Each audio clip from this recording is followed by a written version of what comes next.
Naririnig mo ba yon? Isang iyak ng bata sa gitna ng gubat mahina, pabulong, parang galing sa ilalim ng lupa. Sabi nila, kapag may narinig kang ganoon sa bundok ng Mindoro, huwag kang lilingon, huwag kang hihinto. Dahil hindi yon karaniwang iyak. At kung minsan, hindi rin yon tao. Ganito nagsimula ang kwento ng isang batang mangyan na halos walang nakakaalala ng pangalan. Lumaki siya sa gilid ng bundok, sa isang maliit na kubo na halos gumuho na sa kalumaan. Anak siya ng isang inang nagkasakit at pumanaw ng maaga, at ng amang madalas ay wala, nagpapagod sa bukid o naglalakbay para maghanap ng trabaho. Sa mga mata ng mga taga-barangay, isa siyang pulubi, isang batang palaging gutom, palaging marumi, at palaging nagtatago sa anino. Ang tawag nila sa kanya ay si Sario. Tahimik si Sario. Madalang magsalita, pero ang kanyang mga mata, malalim, parang may iniingatang sikreto. Maraming beses na tinukso siya ng ibang bata, itinaboy sa mga laro, sinabihang malas. Pero lagi niyang kasama si Dando, ang nag-iisa niyang kaibigan. Magkasama silang naglalakad sa ilog, namumulot ng mga bato, at nangangarap na balang araw ay makakaalis sila sa hirap. Sa gitna ng kanilang tawanan, minsan ay napapansin ni Dando ang kakaiba kay Sario, ang bigat ng kanyang tingin, at ang mga sugat sa kanyang likod na tila ba hindi galing sa laruan o pagbagsak. Isang gabi, habang nagkukwento ang mga matatanda sa dapog, muling nabanggit ang alamat ng mutya ng sungay ng Tamaraw. Sabi ng matatanda, ang sinumang nakahawak sa mutyang iyon ay nagkakaroon ng kakaibang lakas, pero kasabay nito, sinusundan siya ng dilim. May mga kwento ng mga mangyan na biglang naglalaho o nagkakasakit ng walang dahilan. Ngunit sa bawat bulong at takot, naroon din ang pagnanasa, dahil ang mutya ay simbolo ng kapangyarihan at tagumpay. Hindi alam ng mga matatanda, ang mutyang iyon ay matagal nang nasa piling ni Sario. Bata pa siya nang biglang dumugo ang lupa sa ilalim ng punong malapit sa kanilang kubo. Sa loob ng hukay, nakakita siya ng maliit na bato, makintab, tila kumikislap sa buwan. Nakasiksik iyon sa isang piraso ng sungay na tuyo na at matigas. Simula noon, nagbago ang lahat. Una, mga panaginip, madidilim, magugulong imahe ng mga mata sa gubat, ng mga boses na humahabol sa kanya. Pagising niya, pawis na pawis siya, at ang sugat sa kanyang likod ay muling lumalalim, kahit wala siyang naalala na nasugatan siya. Pangalawa, mga hayop na biglang namamatay sa paligid ng kanilang kubo, mga manok na tila inubos ang dugo, mga aso na bigla na lang napapadaing hanggang sa tumahimik. At pangatlo, ang mga tao sa baryo na lalong natatakot at umiiwas sa kanya. Bakit parang lahat sila galit sa'yo? Minsan tanong ni Dando, habang nakaupo sila sa batuhan. Hindi agad sumagot si Sario. Hawak niya ang mutya, nakatago sa kanyang palad, at ramdam niya ang init na lumalabas dito. Hindi ko alam, mahinang sagot niya. Pero parang may sumusunod sa akin. Isang gabi, kasabay ng ulan at malakas na hangin, biglang nawala si Dando. Huling nakita siyang kasama ni Sario, nagtatakbuhan papuntang gubat. Kinabukasan, nakita ang tsinelas ni Dando sa tabi ng ilog, basang-basa, at may kakaibang marka ng paa sa putikan, hindi tao, hindi hayop, kundi parang halo ng dalawa. Mula noon, sinimulang bulungan ng mga taga-barangay si Sario. Anak ng dilim, sabi ng ilan. Aswang, bulong ng iba. At sa bawat gabi, mas lalo niyang nararamdaman ang bigat ng mutya sa kanyang bulsa, na parabang unti-unti siyang hinihigop nito. Ngunit ito ang hindi alam ng lahat, si Sario ay hindi ordinaryong bata. Sa kanyang dugo, may namamanang lihim mula sa mga ninuno. Ang mutya ay hindi aksidenteng napunta sa kanya. At ang pagkawala ni Dando ay maaaring hindi simpleng pagkawala. Sa bawat patak ng ulan na bumabagsak sa bubong ng kanyang kubo, sa bawat aninong dumadaan sa gilid ng kanyang mata, at sa bawat pag-igik ng tamaraw sa malayong gubat, lumalapit ang sandaling magbabago ang kanyang kapalaran. At sa gabing iyon, bago sumapit ang dilim, isang tinig ang umalingaw-ngaw mula sa gubat, hindi tao, hindi hayop. At tinawag nito ang pangalan ni Sario. Kung sino o ano ang nasa likod ng tinig na yon, doon magsisimula ang pinakamadilim na bahagi ng kanyang kwento. Sa sumunod na mga gabi matapos marinig ni Sario ang tinig mula sa gubat, hindi na siya mapalagay. Kahit anong pilit niyang ipikit ang mga mata, lagit-laging bumabalik sa kanyang pandinig ang tinig na yon, malamig, mahaba, at parang may nakatagong utos. Sa tuwing susubukan niyang kalimutan, saka naman dumadaloy ang init mula sa mutya ng sungay ng tamaraw na nakatago sa kanyang bayong.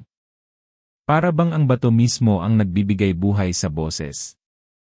Ngunit bago pa man siya tuluyang lamunin ng takot, bumalik sa kanya ang alaala ng kanyang ina. Noong bata pa siya, madalas siyang ikwento ng ina bago matulog. Lagi nitong sinasabi, "Sario, tandaan mo, hindi ka tulad ng iba. Sa dugo mo, may kapangyarihan na hindi lahat pinagkakalooban. Huwag kang matatakot kung isang araw ay may tatawag sa pangalan mo mula sa gubat." Noon, akala niya ikwentong pantulog lamang iyon, o baka paraan ng ina upang takpan ang gutom nilang mag-ina. Ngunit ngayon, bawat salita ay parang babala na binabalikan siya mula sa kabilang mundo. Mabilis lumipas ang mga araw. Habang mas dumadalas ang pagkawala ng mga manok at baboy sa baryo, mas tumitindi ang galit ng mga tao kay Sario. Sa tuwing dadaan siya sa kalsada, may mga matang nakatitig, mga bulong na hindi na nila tinatago. Aswang iyan. Anak ng sumpa. Dapat ipalayas.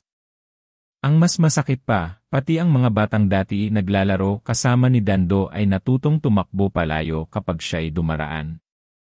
Hanggang isang gabi, sa tabing ilog, may lumapit sa kanyang matandang albularyo na kilala bilang si Kauban. Puting-puti ang buhok, nakahubad ang paa, at may daladalang lumang tungkod na may nakaukit na mga simbolo. Matagal na raw niyang pinagmamasdan si Sario. "Alam mo ba kung anong hawak mo, bata?" tanong ni Kauban habang nakatitig sa mutyang nakasilip mula sa bayong. Nagkunwari si Sario na hindi niya naintindihan, pero ramdam niyang binabasa ng matanda ang kanyang kaluluwa. Iyan ang sungay ng tamaraw. Hindi basta hayop ang tamaraw. Isa itong tagapagbantay, isang halimaw na nilikha ng diwata para panatilihin ang balanse sa pagitan ng tao at ng mga nilalang ng dilim. Ang hawak mo mutya iyan ng kapangyarihan at sumpa. Nanlamig si Sario.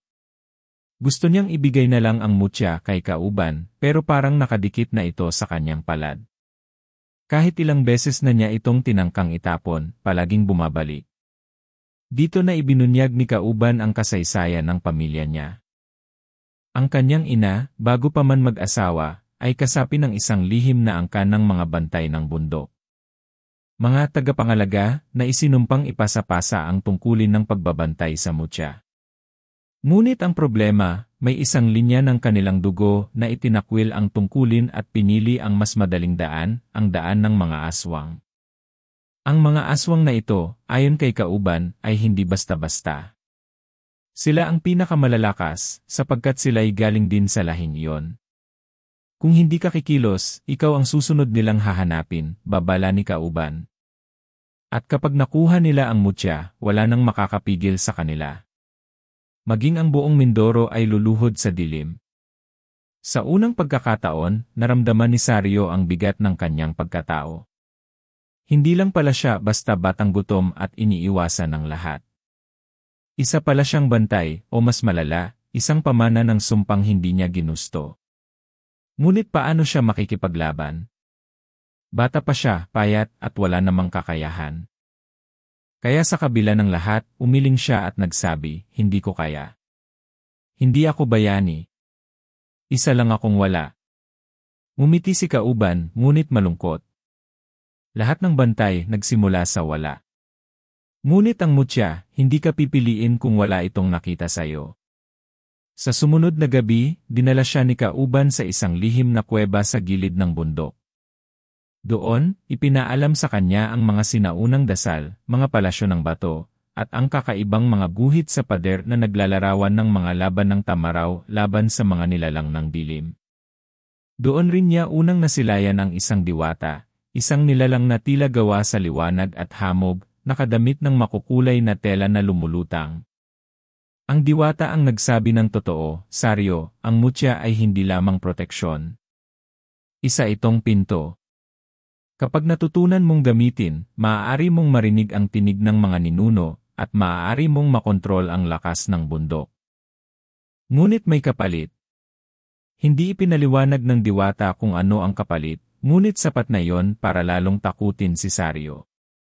Kaya kahit tinuturuan siya ni Kauban ng paghawak ng tungkod, ng pagbasa sa mga dasal, at ng pakikinig sa bulong ng gubat, madalas ay tumatanggi siya. Palagi niyang sinasabi, hindi ko kayang lumaban. Wala akong silbi. Ngunit bawat pagtanggi niya, mas lumalakas ang mga panaginip. Sa kanyang pagtulog, nakikita niya si Dando, nakagapos, umiiyak, at nasa gitna ng madilim na pugad. Sa likuran ni Dando, isang malaking nilalang na hindi lubos makita ang mukha. Mahahabang kuko, mga matang pulang-pula, at isang tinig na pamilyar ngunit hindi niya mawari. Sa tuwing magigising siya, pawis na pawis siya at halos hindi makahinga. Lumipas ang mga linggo at dumating ang isang gabing hindi na niya malilimutan. Habang naglalakad siya pauwi mula sa ilog, nakita niya ang anino ng isang hayop na malaki, mas malaki pa sa kalabaw, pero mabilis na gumagalaw sa gilid ng gubat. Kasabay nito, narinig niya ulit ang tinig na unang tumawag sa kanya. Ngunit ngayon, mas malinaw, Saryo, ibigay mo ang mutya, at ililigtas ko ang kaibigan mo. Nanginginig ang kanyang mga kamay. Kung totoo ang tinig, buhay pa si Dando. Ngunit kung susundin niya, baka tuluyang bumagsak ang lahat sa dilim. At sa sandaling iyon, alam niyang wala na siyang ligtas na daan. Ang sumpa ng kanyang lahi ay bumabalik, at ang dilim ay papalapit. Mula nang marinig ni Saryo ang alok ng tinig mula sa gubat, hindi na siya tinantanan ng kaba at pagkagulo ng isip. Araw-araw, ramdam niya ang bigat ng desisyon, iligtas si Dando kapalit ng mutya, o panindigan ang tungkulin na ipinapasa sa kanya ng dugo ng kanyang ina. Ngunit sa bawat tibok ng kanyang puso, paulit-ulit bumabalik ang mga tanong, bakit siya? Bakit siya ang kailangang magdusa? Habang nakaupo siya sa gilid ng ilog, hawak-hawak ang mutya na kumikislap sa ilalim ng buwan, bigla niyang naalala ang huling sandali kasama ang kanyang ina. Nakaiga ito noon sa banig, hinihingal at halos hindi na makapagsalita. Pinilit nitong hawakan ang kanyang kamay at bumulong, kapag dumating ang oras, pipiliin mo kung sino ka. Bantay o taksil. Anak, huwag mong hayaan na ang dilim ang magdikta. Sa tuwing bumabalik ang alaala na yon, kumukurot ang dibdib ni Saryo. Ngunit kasabay din nito, naroon ang pait. Iniwan siya ng ina sa edad na 7 taon. Ang ama naman ay bihira niyang makita, parang anino na lang sa kanyang alaala. Sa loob ng lahat ng taong iyon, siya lang ang nagbitbit ng sarili niyang sakit. Kaya paano niya akuin ang laban ng buong bundok kung sarili niyang sugat ay hindi pa niya kayang hilumin? Dahil sa bigat ng iniisip, lalong umiwas ang mga tao sa kanya. Isang hapon, habang naglalakad siya sa baryo, may batang babae na aksidenteng nabangga ang bayong niya. Nalaglag ang mutya sa lupa, at sa sandaling iyon, nakita ito ng mga matatanda. Nagkagulo, ang ilan umatras, ang ilan ay nagsisigaw, hawakan siya. Aswang iyan! Kung hindi lang dumating si Kauban, malamang pinagpasapasahan na siya ng mga bato ng mga tao. Pinangalagaan siya ng matanda, itinago sa ilalim ng kanyang balabal, at saka sila mabilis na tumakas pabalik sa gilid ng bundok. Sa gabing iyon, umiyak si Saryo habang nakaluhod sa harap ni Kauban. Hindi ko na kaya, Kauban. Lahat sila galit sakin. Kung hindi ko ibibigay ang mutya, mamamatay si Dando. Kung iwan ko naman, baka tuluyang lamunin ng dilim ang lahat. Ano bang gagawin ko? Hindi ko na alam kung para saan pa ako nabubuhay. Tahimik na tumingin ang albularyo sa kanya. Kung ganoon, anak, ibig sabihin nagsisimula ka ng makilala ang sarili mo. Ang tunay na bantay, hindi pinipili ng bayan, at lalong hindi pinipili ng kapalaran. Siya ay nagiging bantay dahil pinipili niyang lumaban kahit hindi siya handa. Ngunit sa loob ni Saryo, hindi ganoon kadali. May sugat siyang hindi maampat, ang pakiramdam na iniwan at kinalimutan. At dahil doon, nagsimulang lumitaw ang mga anino sa kanyang paligid. Sa unay mahahabang anyo lamang na dumaraan sa gilid ng kanyang paningin. Ngunit habang tumatagal, nagiging malinaw na mga nilalang nayari sa usok at dilim, mga mata na nakatitig, mga bibig na nakangisi. Minsan, habang kumukuha siya ng tubig sa ilog, naramdaman niyang may malamig na kamay na humawak sa kanyang paa, at halos hilahin siya pababa. Kung hindi siya nasigawan ni Kauban, baka nalunod na siya. Mga bantay sa lakay ng dilim, paliwanag ng matanda. Sila ang pinapadala ng aswang para subukin ka. Hanggat wala kang desisyon, sila'y dadami at lalakas. Nagsimula nang sumalakay ang mga kakaibang pangyayari sa baryo. May mga biglang nawawalang baboy, mga pananim na tila nasusunog mula sa ilalim ng lupa, at mga bata na biglang nagkakasakit ng walang dahilan. At sa bawat insidente, palaging si Sario ang pinaghihinalaan. Ang mga mata ng mga tao, puno ng takot at galit, ay parang mga sibat na dumudurog sa kanyang loob. Isang gabi, habang natutulog siya sa kubo, nagising siya sa kaluskos. Nang dumilat siya, nakita niya ang mga anino, 3 nilalang na mistulang aso, ngunit gawa sa usok. Ang kanilang mga mata ay nagliliyab na pula, at ang kanilang mga ngipin ay kumikintab. Mabilis siyang tumakbo palabas, ngunit sa bawat hakbang ay nararamdaman niyang tinutugis siya ng mga nilalang. Nakarating siya sa tabing ilog, hingal na hingal, at doon sa gitna ng dilim, bigla siyang nakarinig ng pamilyar na boses. Sario, malamig, malapit, at nakakatindig balahibo. Kung hindi mo ibigay ang mutya, papatay namin ang kaibigan mo. At ikaw ang isusunod. Napatigil siya.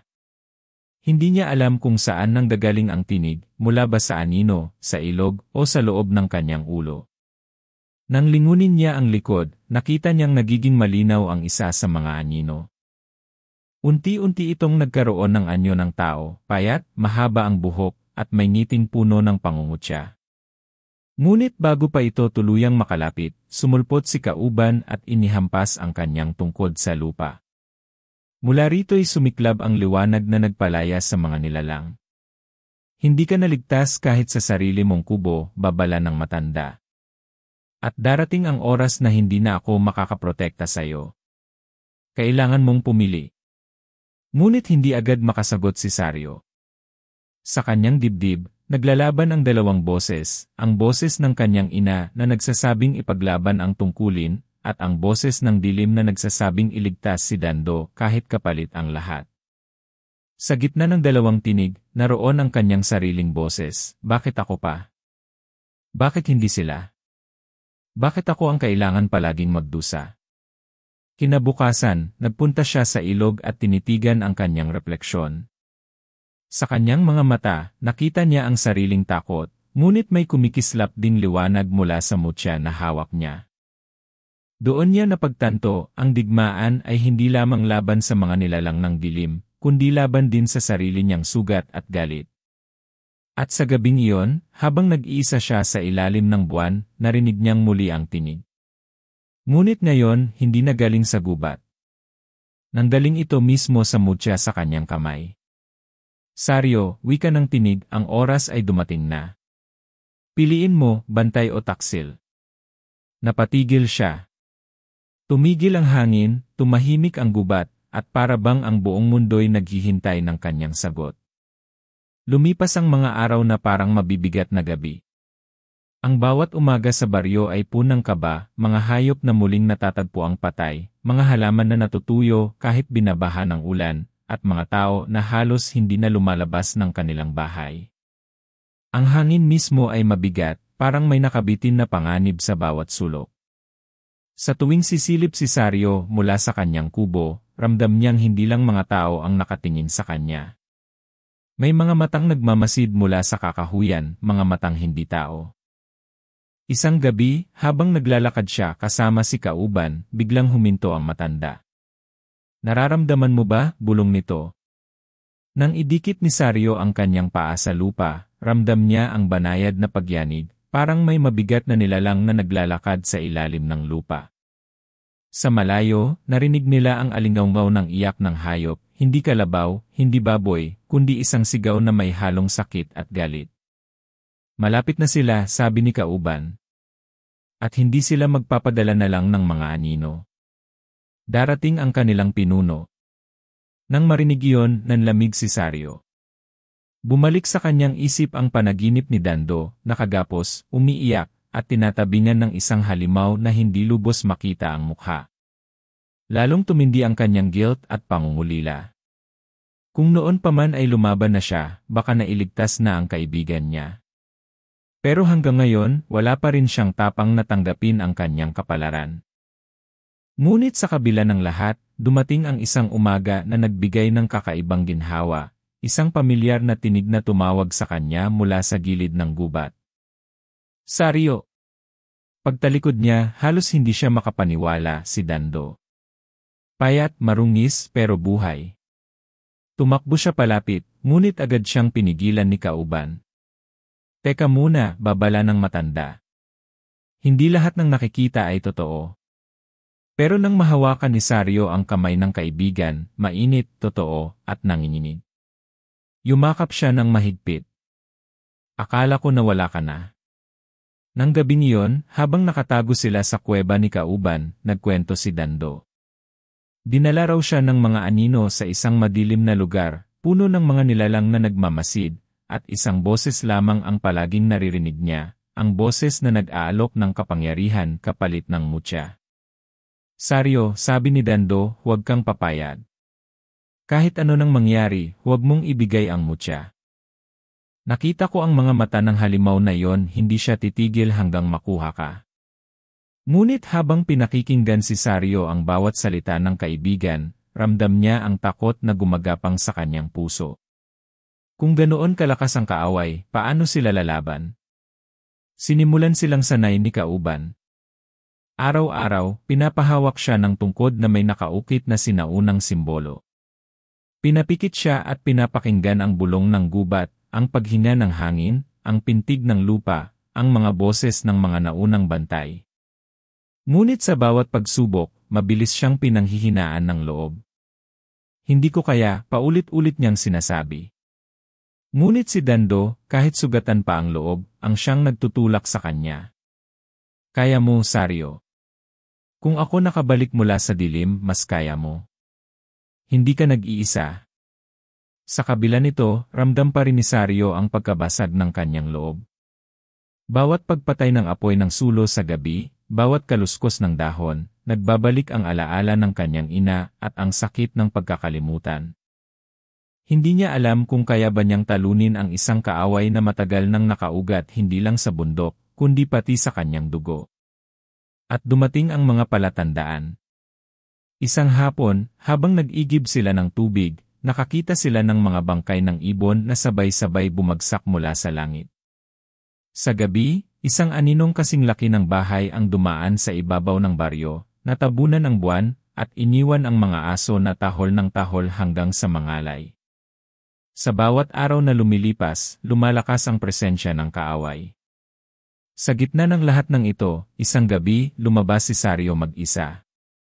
Tinitigan niya ang mutya sa kanyang palad, at nagsimulang marinig ang boses na matagal nang bumubulong. Sario, kahit anong gawin mo, darating ako. Hindi ka makakatakas. Ang kaibigan mo'y muli kong kukunin. Ang baryo'y susunugin. At ikaw, anak ng bantay, magiging isa sa amin. Napakapit siya ng mahigpit sa mutya, nanginginig ang katawan. Gusto niyang sumigaw, gusto niyang magtago, ngunit wala siyang nagawa kundi umiyak. Kinabukasan, sinabi ni Kauban na hindi na sila maaaring magtagal. Dumadami ang mga anino. Darating ang pinuno nila sa loob ng 3 gabi. Kailangan nating lumapit sa bundok ng Tamaraw, doon, sa kanilang pugad, doon ka dapat humarap. Natigilan si Sario. Hindi pa man siya handa, nararamdaman niyang ang oras ay mabilis na nauubos.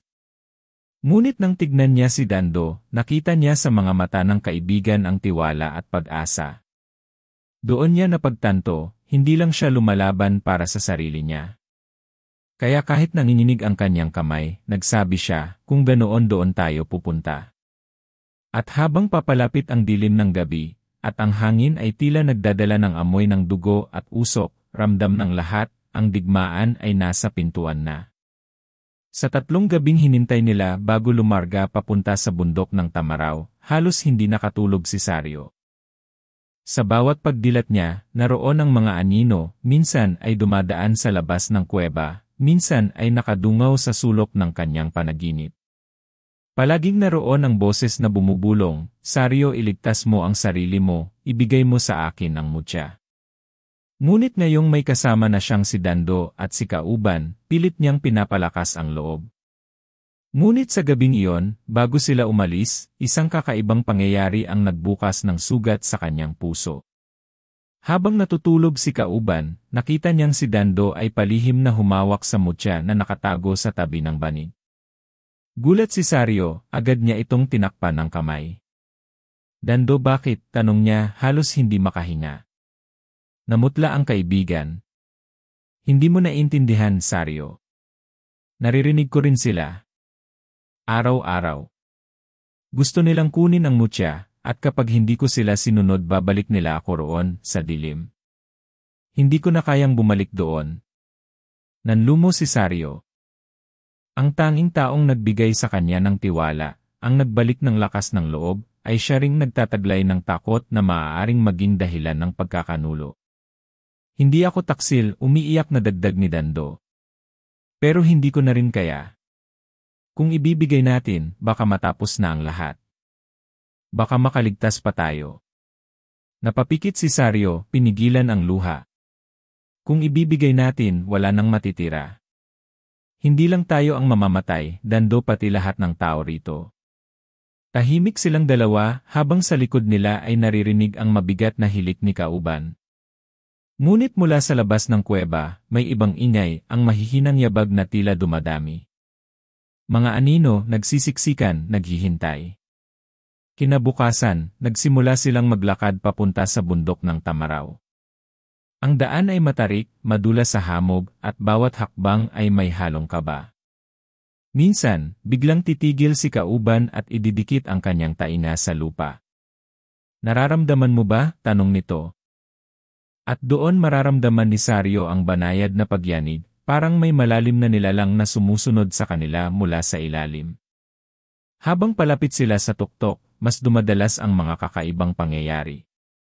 May mga punong naglalaglag ng dahon, kahit hindi pa panahon, mga ibong nagbabanggaan at biglang bumabagsak, at minsan ay mga mukhang sumisilip mula sa mga puno, mga mukhang may ngisi na naglalaho agad.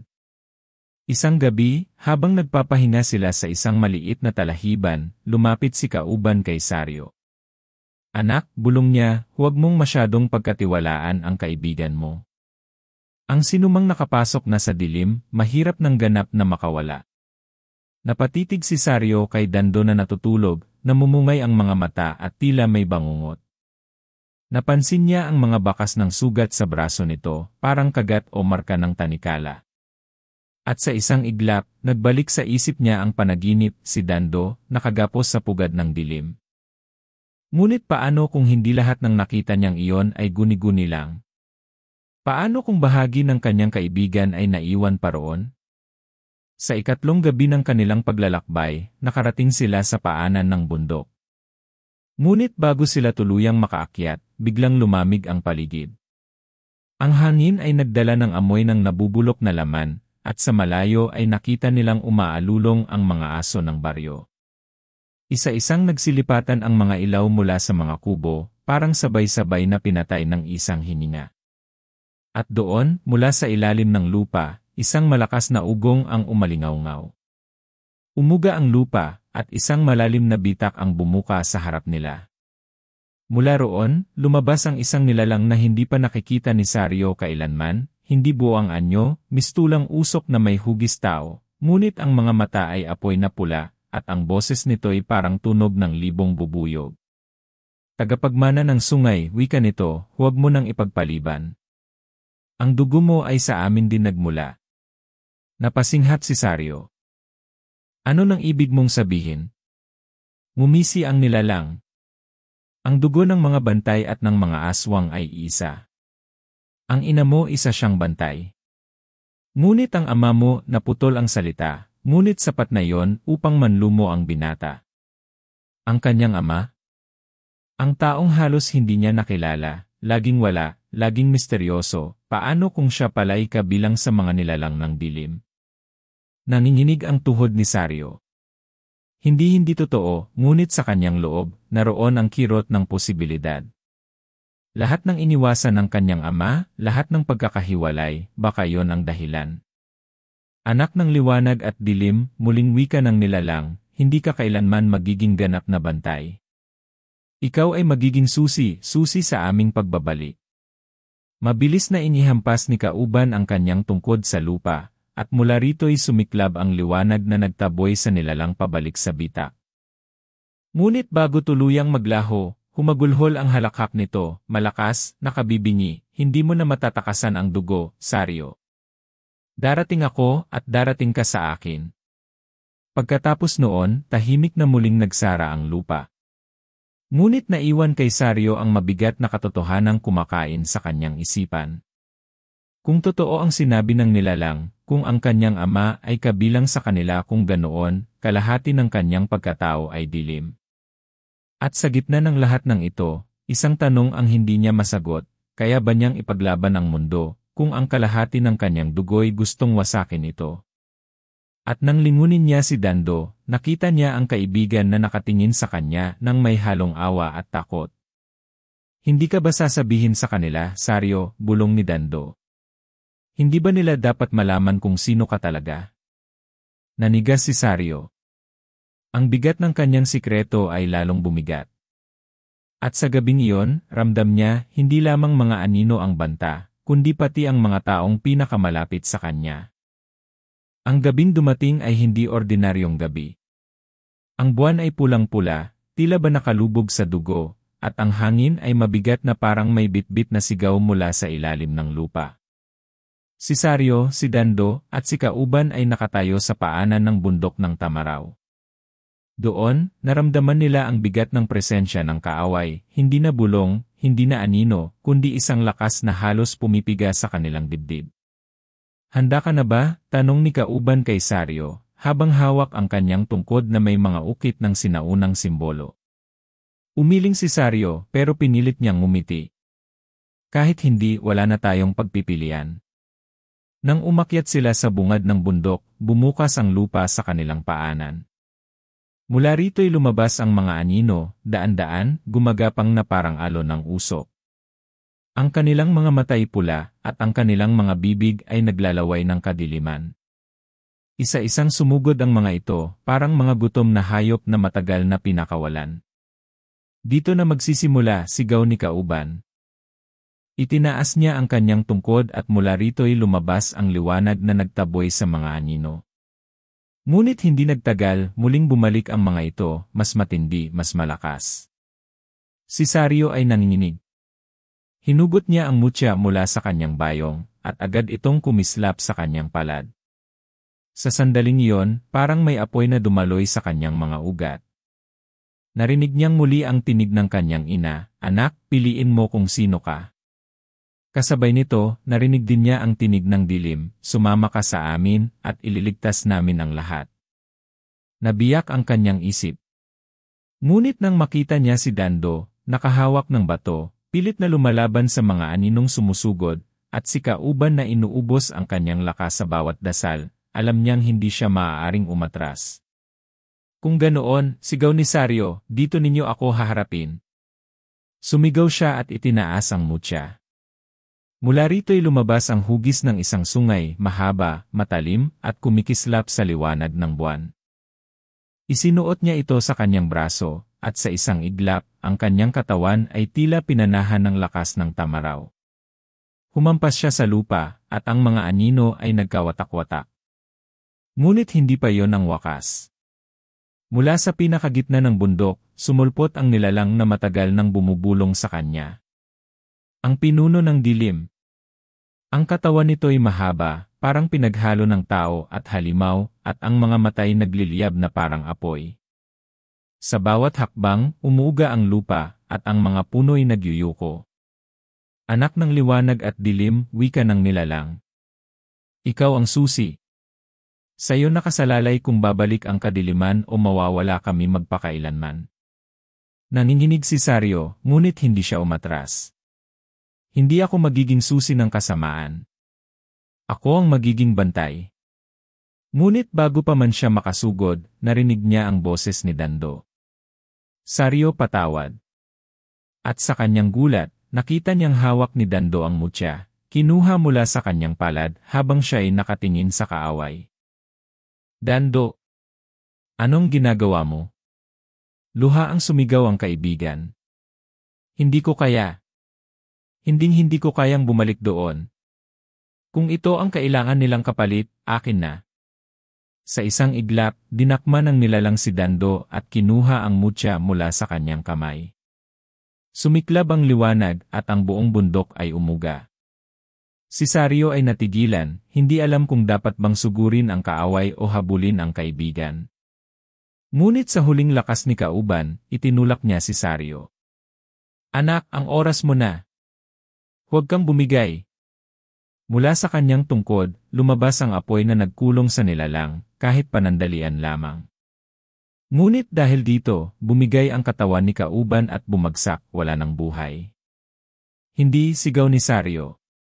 Dumagundong ang kanyang dibdib sa sakit at galit. Muling bumalik ang mutya sa kanyang kamay, parang kusang lumipad mula sa dibdib ng nilalang. Ngunit si Dando, hawak pa rin ng kaaway, ay nakatingin sa kanya ng may takot at awa.